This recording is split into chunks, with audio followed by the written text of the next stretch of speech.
Hello Tolu, good morning. Hi, Taiwo. Good morning. What's the Excel lack for today? Okay, there's one on dates I can show you. Come have a look. So I need to fill in the series from today's date up until the end of this year. Usually I will be tempted to drag down and fill, but I don't need to include the weekends, that's Saturdays and Sundays. I just need the weekdays. Here's a good way to do it. So I'll make sure I'm on the home tab.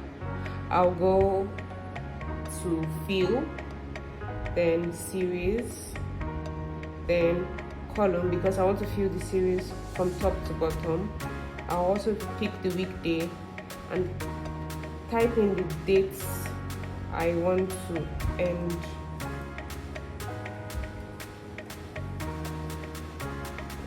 Then I say okay, and it automatically fills the series for me. So you see, it's so easy. I hope you learned a thing or two. And that's it. Was that helpful? Yes, it was. Thank you. You're welcome.